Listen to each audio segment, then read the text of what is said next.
P'sachas Kiddushin Daf Samachei, we begin with the Mishnah several lines into the Daf. It'll introduce the topic of what happens when there's an argument between a man and a woman, whether or not there was Kiddushin, who we believe. The Gemara will get deeper into the sugya as to what the Kiddush in each case of the Mishnah is, halacha which someone said on the Mishnah, and the primary sugya of the Daf will be when the witnesses are required for Kiddushin, do those witnesses make the Kiddushin, or they're just to prove that it happened? But if you don't have a dispute whether it happened or not, you can have Kiddushin without witnesses. So let's begin the Mishnah.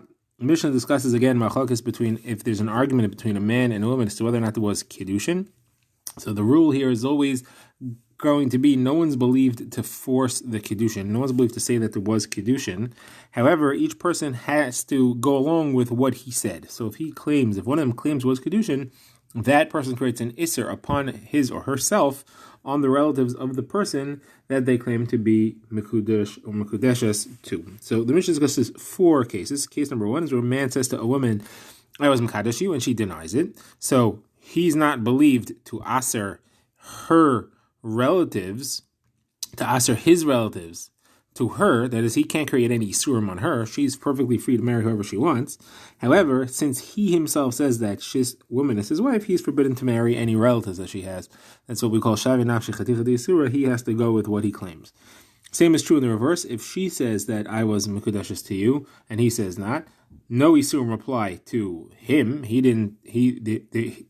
He's not usher to marry anybody because we don't believe the woman that the Isser exists. However, since she is saying that she is married to him, she is forbidden to marry any of his relatives that apply to the normal situation of krovim of a husband. The Gemara explains, why do we need to say the case of the husband saying and the case of the woman saying? So there's an extra chiddush. You may think that even though the husband is not believed to create an Isser on the woman, perhaps you would think that the woman is believed to create an isser on the husband, because it's much more unlikely that a woman would lie. Why would she say that she's usser, put herself in a situation where she requires a get, she can't marry anybody else, she's usser to his relatives, it's not good for shidduchim to be usser to people. It's much more restrictive on her, and therefore we may see it's much more likely that we'll believe her that she's telling the truth, because why would she lie and create a situation that'll bring her nothing but trouble? And therefore the chiddush is that no, we don't believe her even for that, except to create isurim on herself. We don't believe her to create isurim on anybody else. Now, the next case is where a man says to a woman, you are mekudeshes me, I was mekadesh you. And she responds, you are mekadesh me, you are mekadesh my daughter. So here she's not believed to say Kiddushin on the daughter, and therefore the same halachos apply. He says that he's mekadesh to the mother, and therefore he's usher on all of her relatives. She denies it, so therefore she's mutar on all of his relatives. There is no one believed that the husband is mekadesh to the daughter. The husband didn't believe it, and the daughter didn't believe it. We don't believe the mother, and therefore the daughter is mutar to everybody. Now, the Gemara explains what's the chiddush of this line. You may have thought that there is a nemanas midirabanan of a mother on her daughter. And the reason for that would be because since a father has a special din deraisa that he's neman on his daughter, because he could be makabel Kiddushin, and because it says this biti nasati l'shazeh, you may think midirabanan the same thing applies to a mother and her daughter. Kamash malan, that no, there's no such halacha. Now the fourth and final case of the Mishnah is where a man says to a woman, this is exactly the reverse of the previous case. He says to her, I was mekadesh your daughter, and she says, no, you're mekadesh me. So again, she is not believed to say that Kiddushin exists, but she does have to abide by it on her own. So the man is usher to the relatives of the daughter because he says he was mekadesh her. The woman is usher to the relatives of the man because he says that he was mekadesh her, and the daughter is usher to nobody. We don't believe the man that he is mekadesh to her, and when we don't, there isn't anyone else who's claiming that she is mekadesh to anyone, and therefore she's not usher to anybody. Okay, the Gemara here explains what is chiddush. This line, Gemara says there's no chiddush, but once we mentioned the previous case, this is a parallel to it, it's a corollary of it, so we mention this as well. Okay, now, next, the Gemara introduces what appears to be a machlekes Rav and Shmuel in this sugya. Rav says you force him, and Shmuel says you ask him. Now, the Gemara assumes that means, do you force him or ask him to give a get to free her up? So the Gemara says, which case are we referring to? The case with the husband, where he said that we are mekudesh, and she says no. She doesn't require a get there at all, because she says she's not Mekudesh, and we don't believe the husband to say that she's usher on anyone, she's not usher on anyone, so she doesn't require a get. So that's not the case. So what are we referring to? The next case, where she said she's Mekudesh, and the husband says he's not. So how could there be a possibility we would force him to give a get? As of now, he's mutter on all of her relatives, because he denies the Kiddushin never happened. If he gives her a get, then they all become achais, aim, whatever, grushasa. Even if it was just a get l'chumra, the isser still applies. So how could we force him to give a get to help her and create Isurim on him? Impossible. It would be mavakshin. We could ask him.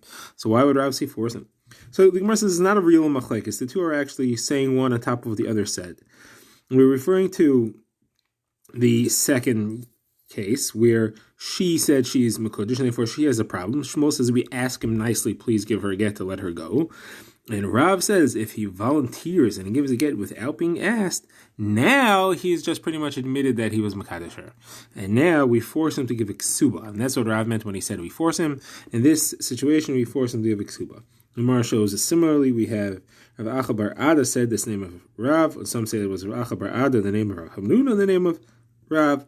You force him and you ask him. Force him and ask him, you do two things. No, it means you ask him to give the get, and if he gives it on his own without being forced, without being asked, then we force him to give the ksuba because he pretty much admitted it.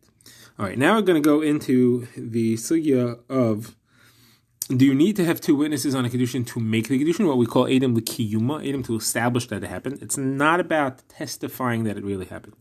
A Kiddushin that's not given in front of two Edom is not a valid Kiddushin, even if there is no argument that that Kiddushin was actually given. It doesn't take effect without those Edom. That's what we call Edom L'Kiyuma. Or is it just Edom L'Raya? The witnesses are just there to testify, to establish if there's an argument about it. But if there's no argument, like if everyone agrees, then you don't have any need for Edom at all. So the Gemara gets into this based on a statement of Rav Yehuda. Rav Yehuda said, if somebody's Mekadesh with one witness, we're not concerned for that Kiddush. There is no validity to that, which sounds like because you need two witnesses, l'kiyuma. Now, the Gemara says they asked Rav Yehuda, what if both agree? What if the husband and the wife both agree that the Kiddushin happened, but there was only one witness? And this would be also dependent on, do you require Edom l'kiyuma or not? So Gemara says that he wasn't sure. Sometimes he said yes, sometimes he said no. He was a bit shaky on that halacha. That means he didn't have a clear psak as to whether you need Edom l'kiyuma or not, if there's no question of if it happened or not. So the Gemara says, an extension of that is still happened. Rav Nachum said in the name of Shmuel, somebody who's Mekadesh with one witnesses, there is no validity to that Kiddushin, even if they both agree. So that means that Rav Nachman Shmuel is clearly saying that you have to have Edom l'kiyuma.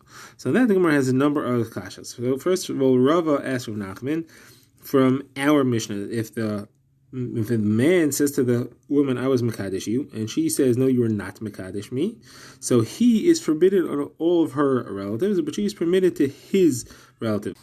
So now, the Gemara asks, what's the case? Do you have witnesses? Do you not have witnesses? If you have witnesses that saw this Kiddushin happen, so there's no way that she's permitted on his. She's obviously Mekadesh. We've established it with witnesses. Now, if you have no witnesses, so according to you, there's no Edom l'kiyuma, then it's invalid anyway. Why should he be also on her relatives? What do you have to say? That there's one witness, but one witness is not worth anything unless everybody agrees. So you see, you don't have to have Edom l'kiyuma, two witnesses. Kasha on him. My answer is no, that's not the case. The case here is where his claim is that there were two witnesses there, but they're not around anymore. They traveled away. So there's no discussion of Edom l'kiyuma. The only question is, did it happen or not? But on the side that it happened, there really were Edom l'kiyuma. Okay, then where's the next proof? I have a Mishnah that discusses what happens if a man gives a woman a get, and then he and her spend the night together in a hotel. So we know that the Machok is Beis Hillel and Beis Shammai. Beis Shammai says everything's fine. We don't assume that they're married again, that they did Kiddushin, or what we would refer to as Kiddushay Bia, assuming that they did a Bia. And he had in mind that it should be the same Kiddushin, so it shouldn't be a Bia Sisnos. And Beis Hillel says they do require a new get because we assume that they were together and there was a Kiddushay Bia, and now they require a get over again. So now the Gemara says again, what are we discussing here, whether witnesses or not? If there were witnesses, why would Beis Shammai say that they don't require a new get? And if there's no witnesses, why would Beis Hillel say that they do require a new get? According to you need Edom l'kiyuma, and there's no Edom l'kiyuma. So it must be one witness, and again, you see that one witness is enough l'kiyuma, or that you don't need Edom l'kiyuma at all. So the Gemara says, if that's true, then how do you understand the rest of that Mishnah There it says that if it was min ha'erisin, that if they were never really married with Nisuin, so they never had bia before in their lives, they just had erisin, and therefore there's no comfortableness, there's no familiarity between them on the bia level. That there, everyone agrees, even Basil agrees that she doesn't require a new get because we don't assume that a bia happened. But again, if you're talking about that there are witnesses, or that there's even an eid echad, then why would you say that there's no requirement for a new get? You have an eid echad, and you're saying that the whole discussion is over in eid echad. The eid echad says that there was a bia and a kiddushin that happened here. So why should there be a difference between min ha'eris and min ha'suin? So therefore, the Gemara has to say, what we're discussing here is that there were witnesses that saw that they had yichud. They saw them go into a room and stay in there for a minimum amount of time. So we know that yichud happened. And the question is, if Eidim that there was yichud counts as Eidim that there was a bia or not. According to Beis Shammai, it does not count, and therefore you don't have to have Eidim. Meaning everyone agrees to me that you have to have Eidim l'kiyuma. The question is, you're not going to have Eidim l'kiyuma seeing the actual bia. Eidim l'kiyuma seeing the yichud. So Beis Shammai says, that's not enough. That's not called a kiyum. Beis Hillel says, no, that is enough. And therefore, since you have Eidei Yichud, that counts as being Eidei Bia as well. Now, if it was Min HaErisin, Beis Hillel agree that Eidei Yichud are not Eidei Bia because not necessarily was there a Bia if they don't have that familiarity. Okay, next, the Gemara quotes of Yitzchak bar Shmuel bar Marta, a name of Rav. If somebody is Mekadesh with a single witness, we're not Choshesh for Kiddushin, even if they both agree. Rav bar Huna says, if somebody who's Mekadesh with a single witness, the great Beis Din said we're not Choshesh for Kiddushin, and the great Beis Din is Rav. Now, there's a different version here in which Rav was actually part of the people who said this. So it was Rabba bar Rav Huna in the name of Rav who said that in Mekadesh be'eid echad there was a great Beis Din that says that we're not Choshesh for that Kiddushin. And who's the Beis Din Rabba? That refers to Rebbe. Now, the kasha we have from this is Rav Achdavai bar Ami asked the kasha, if you have two people who come from Medina Sayyam with a woman and a suitcase, a chavila. So you got four things. You have a woman, two men, and a package. Now, each of them has a different story here. Each man says, this woman is my wife, this other man is my eved, and the package is mine. And the woman says, both of them are my avadim, neither of them is my husband, and the package is mine. What's the halacha? The Brisa says she requires a get from both of them. The Gemara assumes that means that she's not allowed to marry anybody. We assume she's married to one of them, so she requires a get from both of them. And she collects ksuba from the chavila because the chavila is owned by whoever her husband is. Whoever's telling the truth about the marriage, it owns the chavila as well. So the Gemara says, hold on a second. Why? We said in our Mishnah that if a man says he's Mekadesh and she says you're not Mekadesh me, she's not also to anybody. So why does she require a get here all of a sudden? If there's no witnesses, it makes no sense. If there are witnesses, that means each one has witnesses supporting his claim, and that would be why she requires from both of them. So what would be the validity in her claim when she says that the chavila is mine, or she says that these two are avadim? There's no claim. That obviously there's two witnesses against that. So obviously it has to be that each one has an eid echad, and you see that in the case of an eid echad, they're believed even if you don't have Eidam L'Kiyuma, and the Kiddushin is considered to be valid, and that's proof that you don't need two Eidam L'Kiyuma. So Mara asks, but even if there was an Eid Echad, that wouldn't make sense, because it's an Eid Echad that's contradicted. Each Eid Echad is contradicted by the other one. And an Eid Echad that's contradicted is valueless. Our rule in Eid says two Eidim count. One Eid counts to make you obligated a shvua or additional proof or something, but not if it's contradicted. If there's conflicting witnesses, conflicting single witnesses, we're back to zero. So the Gemara therefore says you have to rearrange our understanding of this brisa altogether. We're not talking about to allow her to marry someone else. She doesn't require a get for that. She's most definitely free. We don't believe them. Here we're referring to, she wants to collect the ksuba from them. They each say that they married her, and she wants to collect the ksuba from them and from the chavila. So in order to collect the ksuba from the chavila, it has to be from the chavila itself. And Rabbi Meir says that this is Rabbi Meir's opinion, who says that there is a shibud on metatlan, on movable objects, to pay off a ksuba. Okay.